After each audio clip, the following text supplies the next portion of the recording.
Hello there. I'm Scotty. You're not. And, yes, it's now time for me to finally talk about Chris Stuckman's Shelby Oaks. After I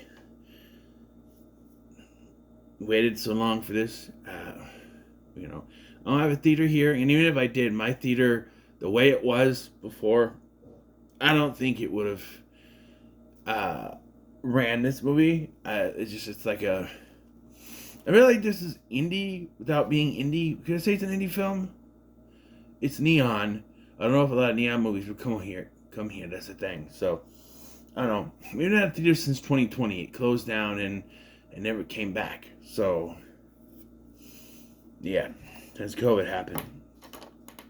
Yeah, and then trying to find a physical copy to buy because I heard it was out, so I went to my Walmart and they had a place for it, but it wasn't there, which means one of two things: either they sold out or they never stocked it, which coin flip as to which one. But eventually, this past weekend, I decided to snatch it. It's only $15 at Walmart, so I figured, hey, go ahead and buy it. So, yeah, if I sat down and watched it, and I know a lot of people are gonna say this, but it's true. I don't think idolize is the way, but he's sort of an inspiration to a lot of YouTubers actually who want to kind of get out there and voice their opinions on movies and such. And while I don't agree with everything, I feel like, he stopped kind of talking about bad movies, and I understand that. You don't want to be negative all the time.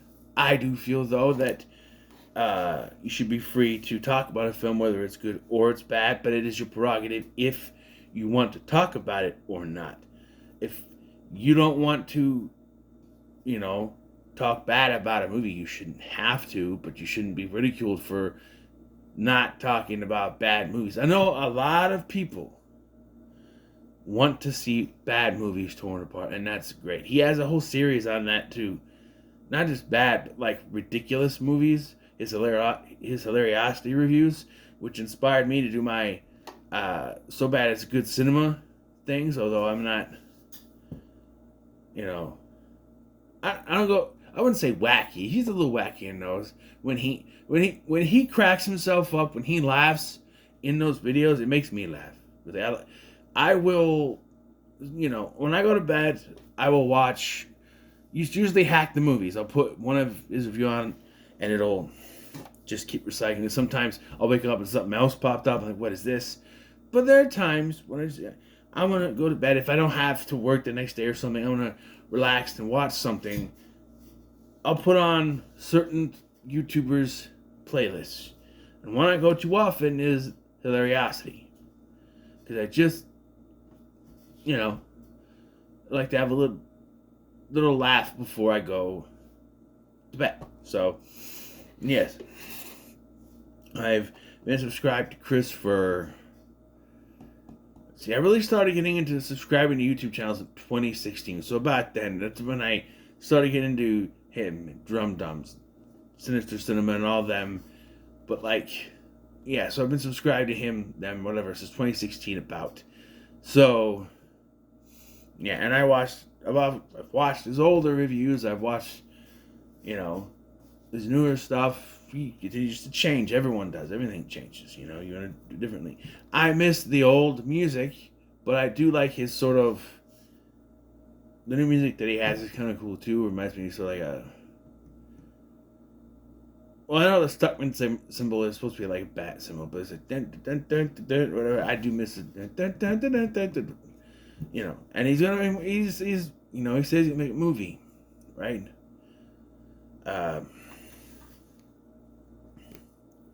And when he grew up, he did his own. I don't know if you know this. If you're a fan, you probably do. He did his own Indiana Jones movies, and he did a hilariosity on those movies. And those are, they're goofy, but it's exactly something that a kid would do. Like, what kid or teenager doesn't run around their backyard pretending to be Indiana Jones or Batman or Goku or Superman or a Ninja Turtle running around with like a broom handle or something, or pretending to fly with your mom's towels or something.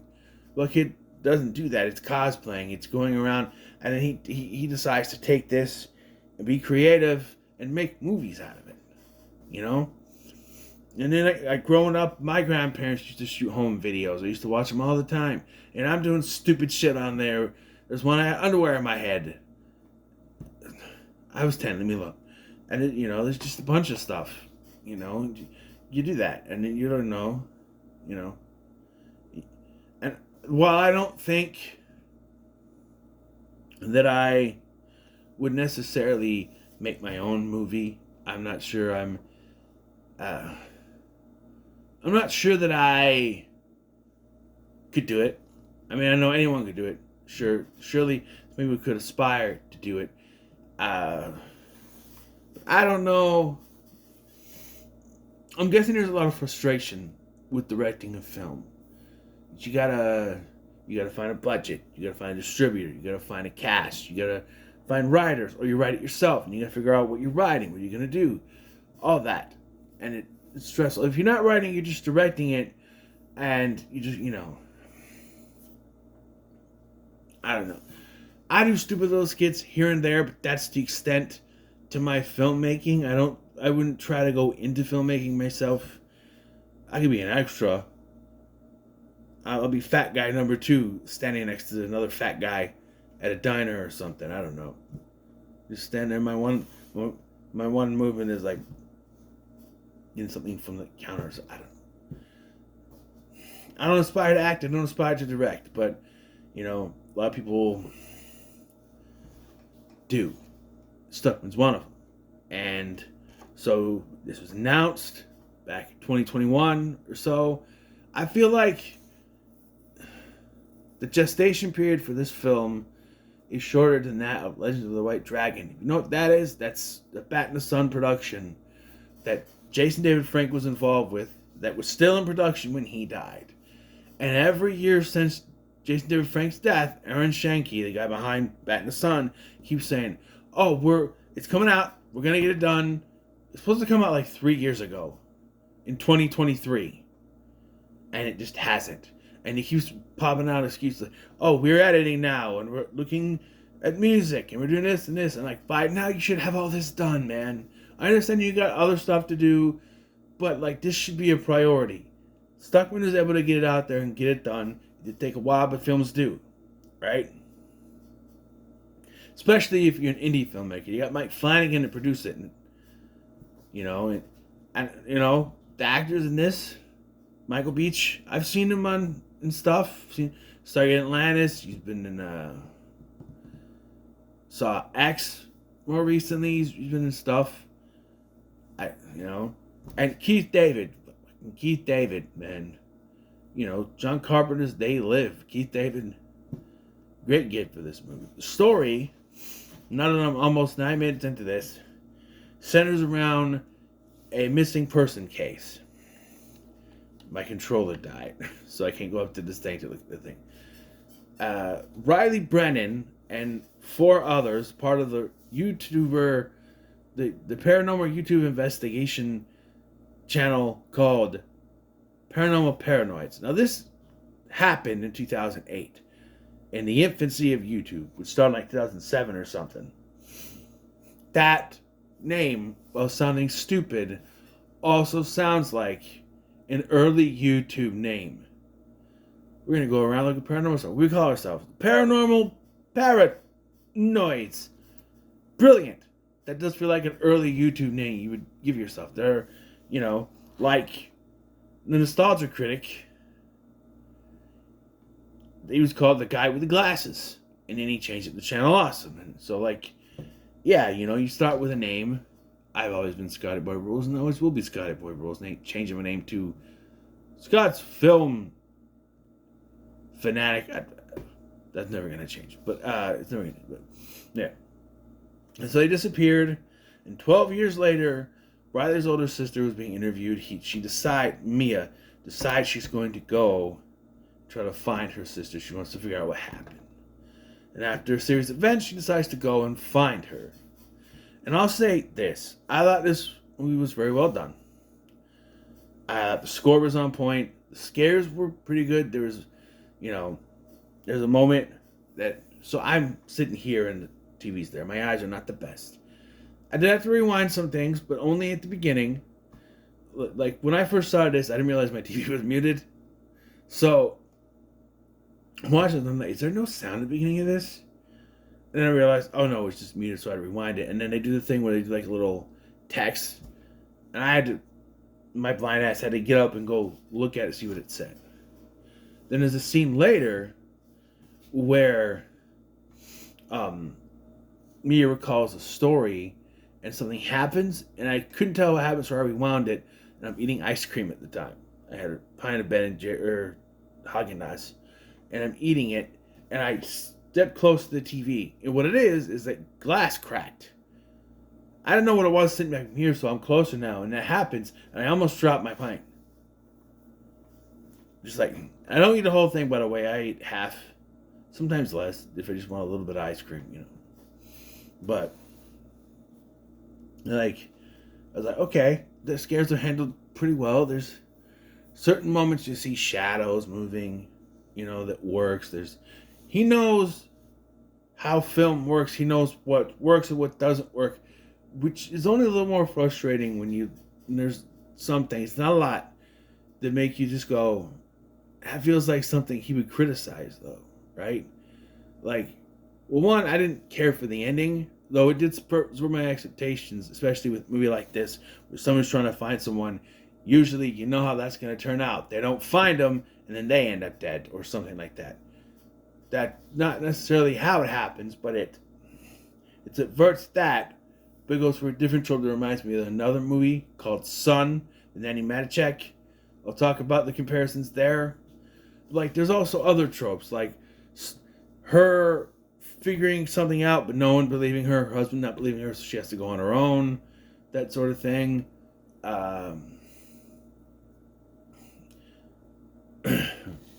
You could even have the husband still go with her, and you still have the same results. He could get killed on the farm, or whatever that place was, and then she still ends up getting out of there, but because her husband sort of disappears. Wikipedia says he leaves her, but I don't ever see him leave. They just have an argument, and he walks out of the room. If he leaves her, I missed that. I'm sorry. Yeah.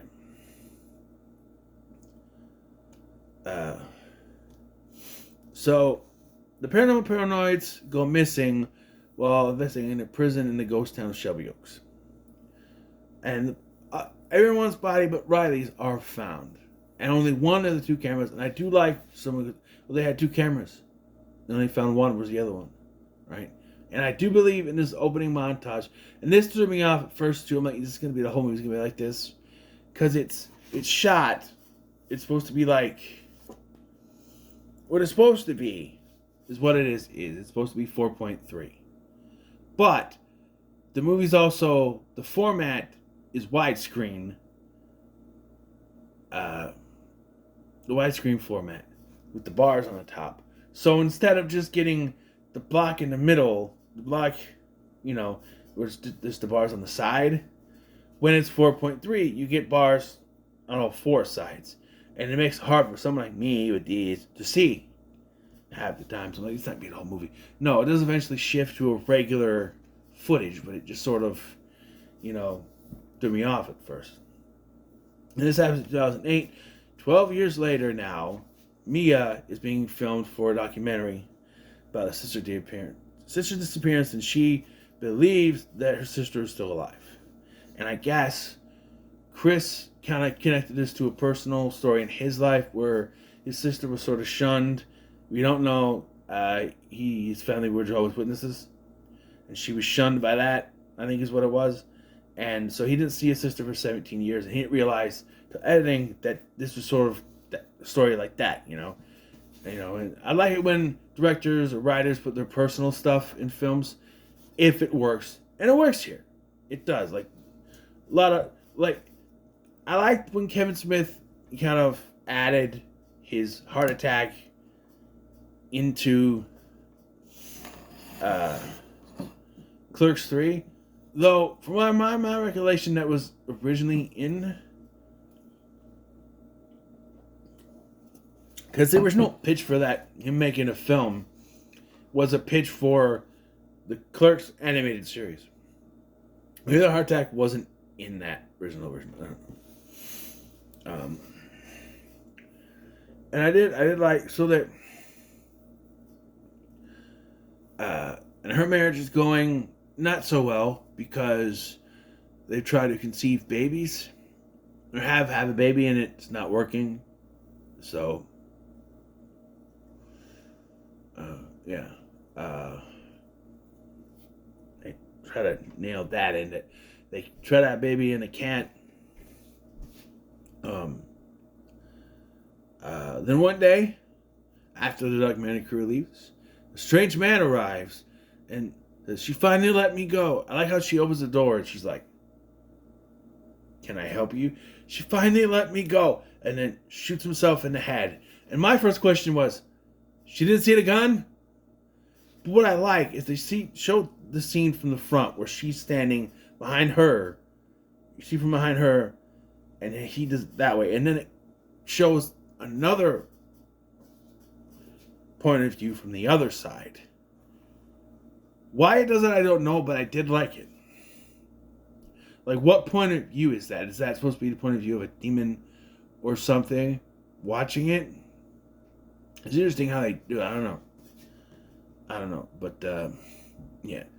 But, apparently, she finds a mini DV tape from the guy's body and keeps it. That's what's holding evidence. She go to jail for that. But she keeps it and she decides to watch the videotape, which reveals, which shows them, investigating the prison, and they're attacked by a strange man. The strange man that was there, and Laura, David, and Peter are all killed by the man, but it captures Riley before the footage cuts out. And then when she's outside, she sees a dog with glowing eyes. She goes to talk to the warden, who is Keith David. And the man is Wilson Miles, which I thought Miles was his first name, but I guess not. Violent criminal, offender, whatever you want. And apparently after he got to the prison, there was a riot, and the computer malfunction opened all the cells, but Miles just stood in place and just stared out the window and didn't leave. Mia then finds a book in Riley's stuff that shows demonic symbols and learning about hellhounds and shit. And she becomes convinced that Riley was a victim of some sort of cult. Yeah. This is where it says that he leaves it. So we have a scene where after looking at tape, she shows her husband the tape. And afterwards, she is like, when my sister was a little girl, she had night terrors. Claimed that someone was looking through the window, but no one could ever see anything. But one night, she decided to sleep in Riley's room with her, and Riley was able to sleep, but she wasn't. And that night, there was a crack in the window. And she never saw the crack again, but it was strange. And she also convinces herself that Miles left him, that when she was 13, the terror stopped, and that's when Miles ended up in prison. So she's convinced that Miles was going after her. And I like the husband description of, so Miles was stalking her from her second story window? No, and that's when she reveals like some sort of supernatural presence controlling him or something, and he just doesn't want to have it. And that's what I'm like, that feels like something he would criticize, though. Like, I understand in movies you have to do a trope like that, because it's like, well, someone would say, well, if he believes her and goes with her, movie's over. But not really. Like I said, he could go with her. Hell, she could have showed the tape to the warden, and he could have went with, and still end up killing off whoever went with her, and it would have the same effect because those characters don't do anything anyway. Really, you know. And she like goes straight to the prison, and she goes in there. She's looking around. That's where we see their hellhounds. And she looks out the window. The ruins of the music park is there, and she's attacked by a hellhound. She runs to the amusement park, and she finds another hellhound and dilapidated farmhouse. That's what it is, a farmhouse. And there she finds a creepy old lady, and this is where I'm like, no, because she's talking to her, and the lady starts to have this weird, creepy giggle, and then when she reaches out her hand to shake her, she has like long fingernails. I'm like, you know what?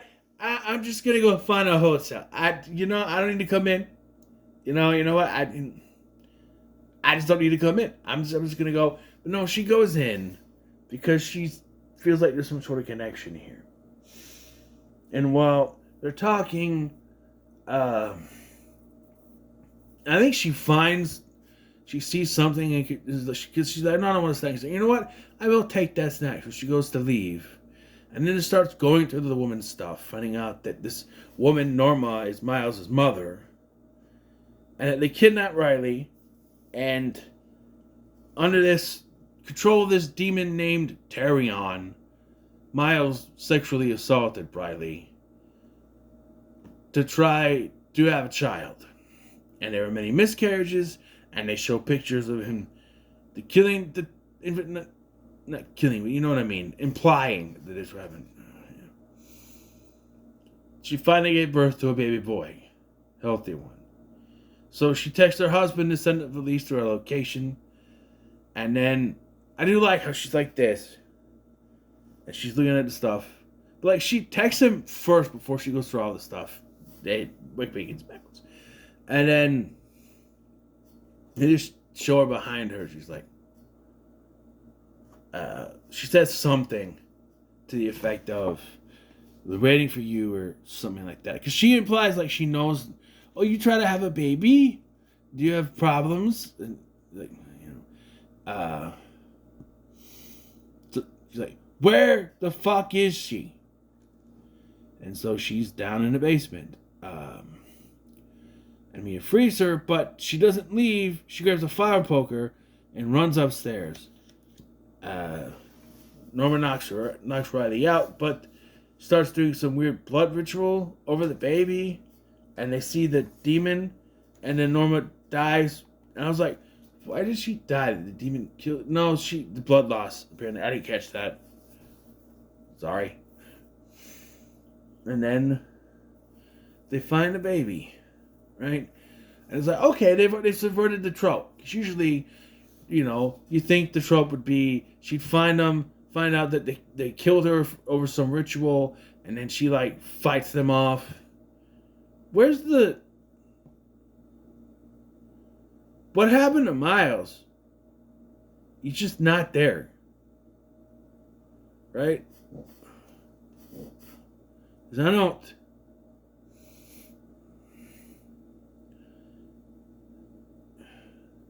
He's just not there. Oh wait, he shot himself in the head. Never mind. I forgot there was that guy. Where is he? He shot himself in the head, idiot. She let me go. I'm thinking his mother, right? My brain sometimes doesn't like to work. Most of the time. Whatever.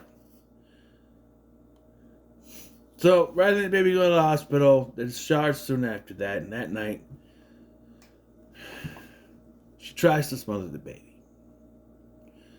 She thinks that the baby is possessed, and she has to do it.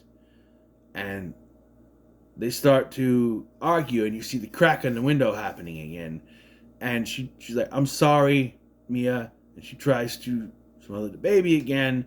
And it says here that Mia pushes her out the window, but I feel like she's flung out the window by the demon. Because she lands and she survives, and the hellhounds tear her apart. And I do like how they show a little bit of it. There's some gore in this movie, but Stuckman knew his budget and what he could get away with. He didn't try to just say, you know what, I'm just going to use CGI, because he knew his budget. and didn't try to use CGI to just do most of the stuff, because that would look terrible. For what he had, he used what he had, and he did it very well. But yeah. And then Mia realizes that the Dementarian was what was watching her, observing both of them, and apparently one of them was to give birth to the child, and the other one was to raise it. Okay. It's like they combine Paranormal Activity with Son, because Paranormal Activity sisters, but then Son is about a woman who gives birth to what is like the Antichrist or a demon child or something, and there's like a group of people out of it, and the ending of that movie is that she dies, but then her ex-husband, who's actually in league with the demons or something, is going to raise it. I don't know. And it's similar, where it's sort of a downer ending, and then because it appears here that the demon kind of takes over Mia's body and she screams, and it's kind of a cliche ending. Like, I know, I appreciate trying to subvert the, oh, they don't find her and she's dead, and then, you know,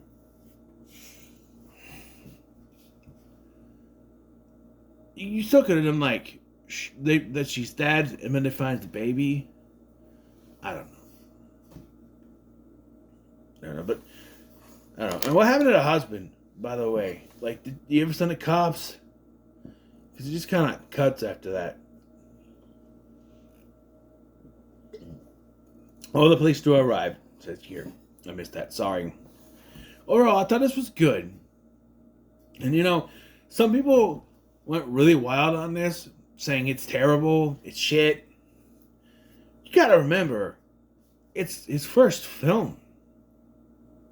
Right? You can't be that harsh on him. And I'm not saying you have to walk on tiptoes, you know.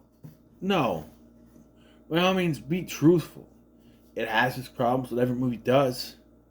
Even some of the best movies have little issues. People praise The Dark Knight, but I think that thing is full of issues. When I eventually do my Batman Revisited, I'll explain. I already talked about it, but I'll explain it more in depth, I think. But yeah, I'll give this a pretty good. I actually enjoyed it. I watched it in the dark for the ambiance, and it worked. It worked better than Bring Me Back did. Bring Me Back was a big studio film. I mean, it's sort of in East of Philippa Brothers, but it was a big studio film, and this one was more indie, and this worked better in the dark than Bring Me Back did. In fact, I liked it better than Bring Me Back. So sue me. Wasn't a big fan of that one, but I like this one. So, you know, I was going to start the video with this. I want to try to work this joke in. So I'm just going to say, shame, Stuckman.